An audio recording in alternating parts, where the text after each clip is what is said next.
जय हिंद दोस्तों, आप सभी का स्वागत है। आज के वीडियो में हम लोग बात कर रहे होंगे आरआरबी टेक्नीशियन एग्जाम के लिए कि कौन कौन से डॉक्यूमेंट हमें डीवी के लिए लेके जाना है। क्योंकि आप सभी लोग बहुत कमेंट कर रहे थे कि भैया डॉक्यूमेंट बता दीजिए, और कुछ ऐसे प्रश्न हैं उनके भी सवालों के जवाब आप लोगों को मिल जाएंगे क्योंकि आप लोग बहुत ज़्यादा डर रहे हो।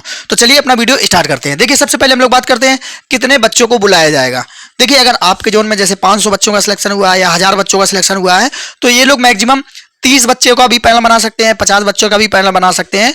तो ये लोग अपने हिसाब से आप लोगों का पैनल बनाएंगे और उतने बच्चों को ये एक दिन में बुलाएंगे।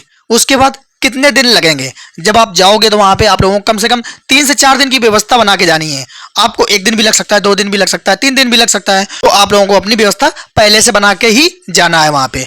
अब उसके बाद बात कर लेते हैं कौन कौन से डॉक्यूमेंट तैयार रखें। देखिए, सबसे पहले हम लोग बात करें 10th का जो मार्कशीट है, 12th की मार्कशीट, ITI। देखिए, बहुत सारे ऐसे बच्चे हैं जिनकी मार्कशीट अलग थी और जो सर्टिफिकेट है वो अलग था।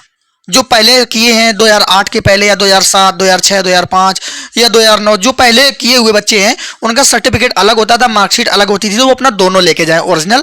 और 12th में भी पहले ऐसा होता था, सर्टिफिकेट अलग और मार्कशीट अलग होती थी। और लेकिन जो अभी जब से ग्रेड सिस्टम चालू हो गया तब से दोनों चीज़ें एक में ही आने लगी हैं। तो ये मत समझना सबको सर्टिफिकेट लेके जाना है। आप लोगों ने बाद में किया है 2012, 13, 14, अभी पास आउट है, तो भाई आप लोगों के लिए सिर्फ उसी में एक ही में सब कुछ होता है, मार्कशीट और सर्टिफिकेट वो एक ही होता है।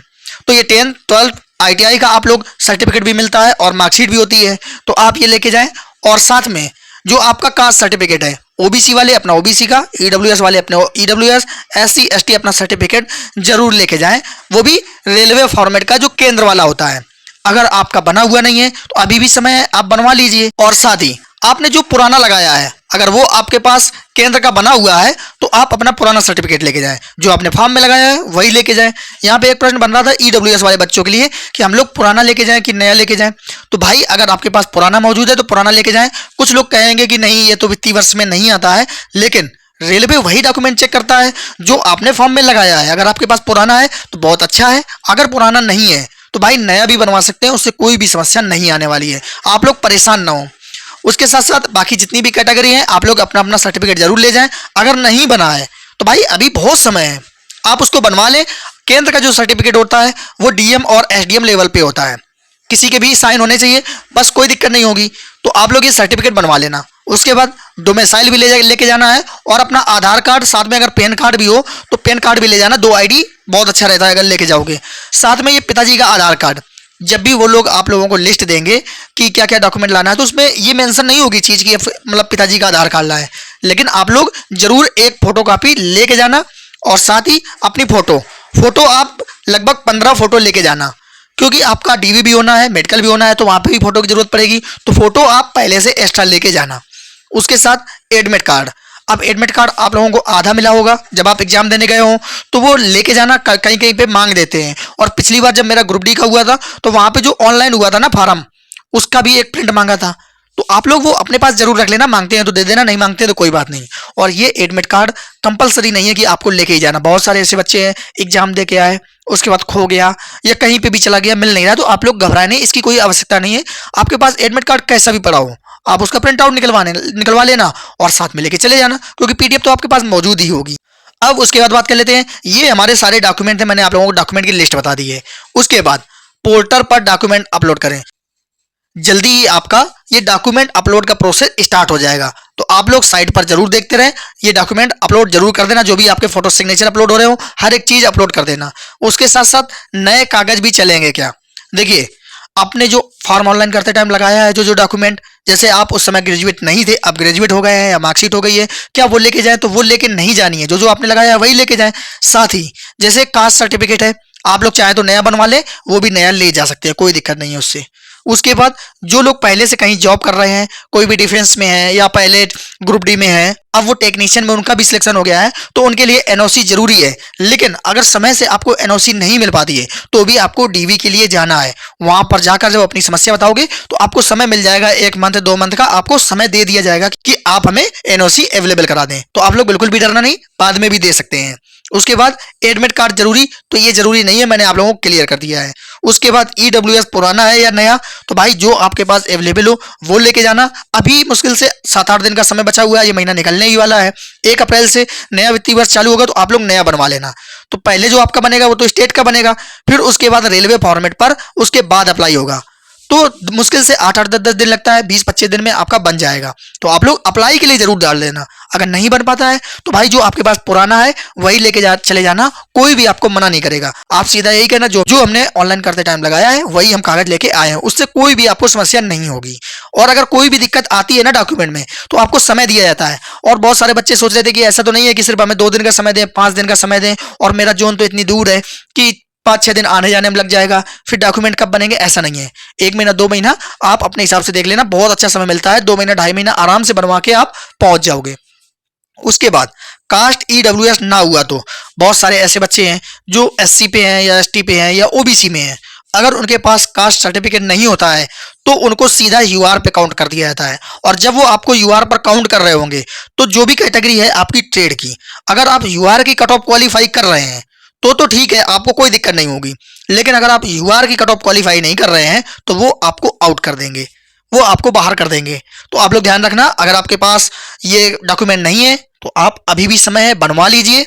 और अगर आप UR की कट ऑफ क्वालिफाई हैं तो भाई फिर तो कोई दिक्कत वाली बात नहीं है, लेकिन फिर भी कोशिश करना कि आप अपना डॉक्यूमेंट बनवा लें और अपनी ही कैटेगरी में क्वालिफाई करें।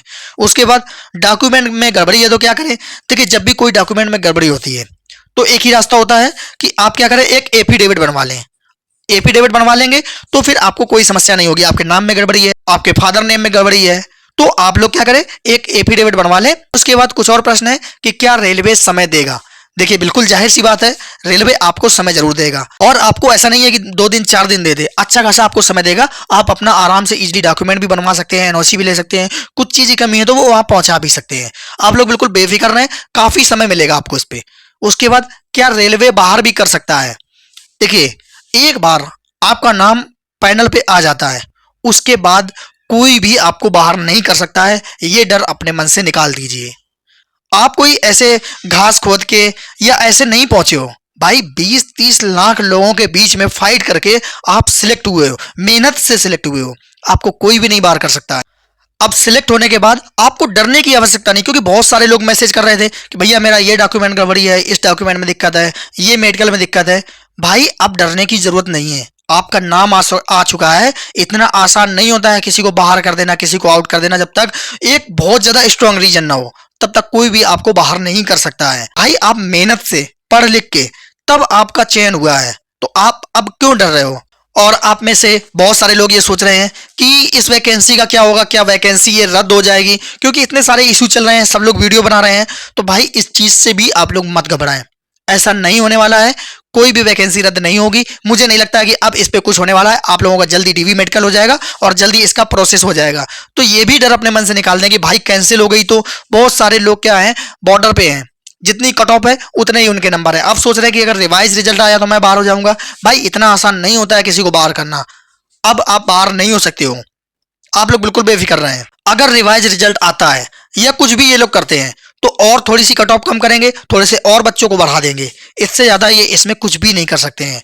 तो आप लोग ये मत सोचें कि मेरा नाम हटा दिया जाएगा, मैं बाहर हो जाऊंगा, नॉर्मलाइजेशन का झंझट है। नहीं, अब आपको कोई भी समस्या नहीं होने वाली है। आप लोग सिलेक्ट हो चुके हो भाई, अब कोई नहीं, अब कुछ नहीं हो सकता है। और उसके साथ साथ कितने सेट तैयार रखें। देखिए, आपको 2 सेट तैयार रखने हैं इन पूरे डॉक्यूमेंट का। आप लोग ध्यान रखना, पहले से ही सेट बना के ले जाना और सीरियल से लगा लेना। इसी तरीके से सीक्वेंस में सेट कर देना। आप लोगों को जब DV का टाइम आएगा, एडमिट कार्ड आएगा, तो वो लोग आपको पूरा बता देंगे कि किस सीरियल से आप सेट तैयार करें। वैसा ही सेट तैयार करके आप बाकायदे अच्छे से एक फाइल में रख के आराम से ले जाना।